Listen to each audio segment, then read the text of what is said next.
ሻሎም ሻሎም ሻሎም ቤተሰብ እግዚአብሔር አምላኽ ሰላም ጸጋ ምሕረት ናይ ክርስቶስ ምስ ኩልኹም ከመይ ጸኒሕኩም ኣናኹም ሰላሕ ዲኒ እዝን ዝበለጸ መዓልቲ ዝበለጸ ቃል ንካፈለሉ ፕሮግራምና እዩ ሎም ድማ ነዚ መዓልቲ ዝኸውን ናይ ህይወት ቃል ክንካፈል ኢና ሎም ንካፈሎ ቃል ቅብኣት ንስራሕ እምበር ንምውድዳር ኣይተዋሃበና እንድብል እዩ ቅብኣት ንስራሕ እምበር ንምውድዳር ኣይተዋሃበናን ሓደ ጊዜ ኣብ ናይ ቅብኣት ነገር ሚስ አንደርስታንድ ንገብሮ ነገር ቅብኣት ንስራሕ ከም ዝተዋሃበና ንርስዖ እቲ ዝተቐብኣናዮ ቅብኣት ንምዕራፍ ብዙሓት ምዃኑ ንርስዖ ቅቡእ ምስ ቅቡእ ክወዳደር ናይ እግዚአብሔር ፍቓድ ኣይኮነን ምክንያቱ ቅብኣት ንቅብኣት ንገዛእ ርእሱ ኣይወዳደርን እዩ ቅብኣት ግን ብዙሓት ሰባት ካባኻ መፅኦም ክዓርፍሉ ክዝነንሉ ክልወጥሉ ክዓቢሉ ንዑይ ተዋሂቡካ ስለዚ እቲ ኣባኻ ዘሎ ናይ እግዚአብሔር ቅብኣት እቲ ኣባኻ ዘሎ ናይ እግዚአብሔር ቅብኣት ካልኦት ንኽጥቀሙ ኣፍ ደገ ኸፊትኪ ኣብ ስራሕ ኣውልዮ መጽሓፍ ቅዱስ ክዛረብ ከሎ ኢሳይያስ 61 ከምዚ ይብል ካብ ሓደ ንትሑታት ብስራት ከበስርሲ እግዚአብሔር ቀቢእኒ እሞ መንፈስ እግዚአብሔር ኣምላኽ ኣብ ልዕለዩ ንስቡራት ልቢ ክዝንን ንምሩኻት ሓርነት ንእሱራት ከዓ መፍታሕ ክእውጅ ለኣኸኒ ሪኢኹም ናይ ቅብኣት ተልእኾ እንታይ እዩ ንስቡራት ልቢ ምዝና ንምሩኻት ሓርነት ንእሱራት ከዓ መፍታሕ ክእውጅ ለኣኸኒ ዓመት ጸጋ እግዚአብሔር መዓልቲ ኣምላኽና ክእውጅ ንኹሎም ሕዙናት ከጸናንዕ ኣእዋም ጽድቂ ንኽብሩ ዝኸውን ተኽሊ እግዚአብሔር ተባሂሎም ምእንቲ ክስመዩ ድማ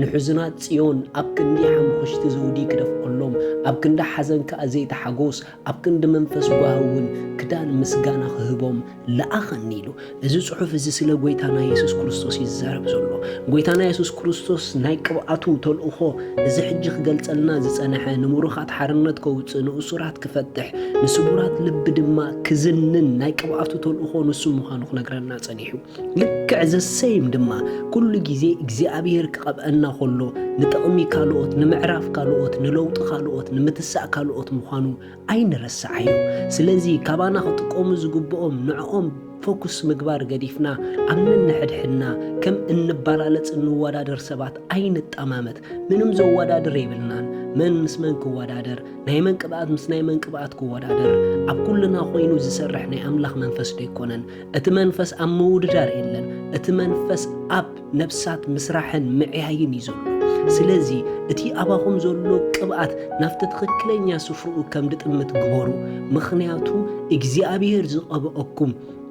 ንዕረፍቲ ብዙሓት ምዃኑ ኣይትረስዕዎ እግዚአብሔር ዝቐብአኪ ንዕረፍቲ ብዙሓት ምዃኑ ንምጽንናዕ ብዙሓት ምዃኑ ንለውጡ ብዙሓት ምዃኑ ንምትሳእ ብዙሓት ምዃኑ ንምጽጋም ብዙሓት ምዃኑ ኣይትረስዒ ኩሉ ነገር ገዲፍኪ ኣብ ስራሕ እተዊ ኩሉ ነገር ገዲፍካ ኣብ ስራሕ እቶ ቅብኣት ንስራሕ ይተዋሂቡና ናይ ቅብኣት ስራሕ ድማ ኣብ ነፍሳት ለውጢ ምምጻእ እዩ ናይ ቅብኣት ስራሕ ድማ ኣብ ልቢ ብዙሓት እምነት ምትካል እዩ ናይ ቅብኣት ስራሕ ድማ ንብዙሓት ብክርስቶስ ሙሉኣት ጌርና ደው ከነብሎም ከነቆሞም እዩ ስለዚ እቲ እግዚአብሔር ኣምላኽ ዝሃበካ ቅብኣት ንኻልኦት ቅብኣት ከተውድቆሉ ኢልካ ኣይትፈትን ገለገለ ኣገልገልቲ ብጣዕሚ ዘደንግጹኻ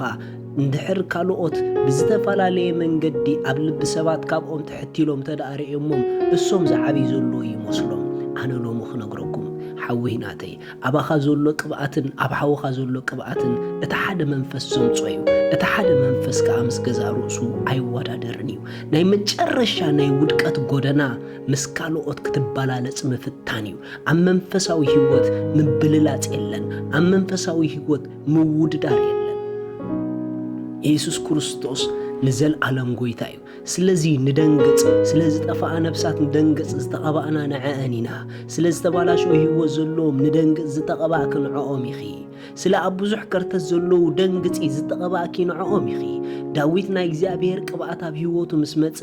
400 ነፍሶም ዝተሓለለት ብዕዳም ብልቕሓን ዝተዋረዱ ተኣኪቦም እዮም ናብኡ መጺኦም ንምንታይ ምኽንያቱ ዝተቐብኦ ቅብኣት ነቶም ብዝተፈላለየ መንገዲ ህይወት ዝመረሮም ንዕኦም ህይወት ከም ዘይመረሮም ምግባር እዩ ነይሩ ሎሚ መልእኽቲ ኣለኒ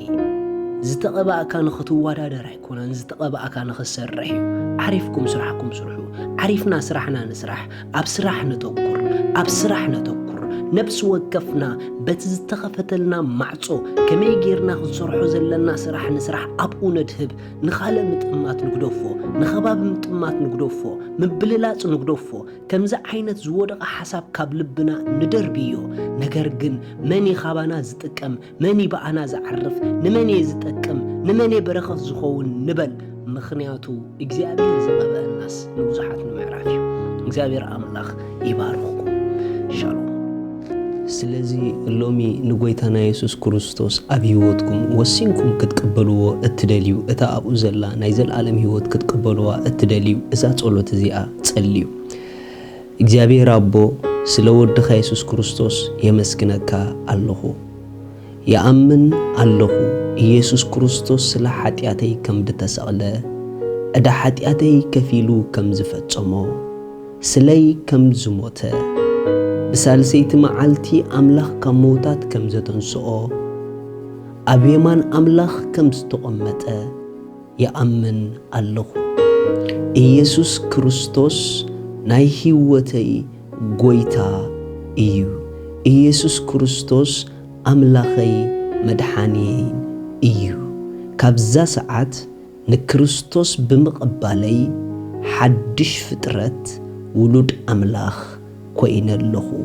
منفس قدوس بشم يسوس بأمنت ناوشتي يقبلك الله آمين زي أتصلوا لتصلوهم بتحمقوا حقوسكم بزب تحت زلو أدراشانا كونتاكت قورنا يخوم سدليكم حاجز كن لأخلكم هنا شالوم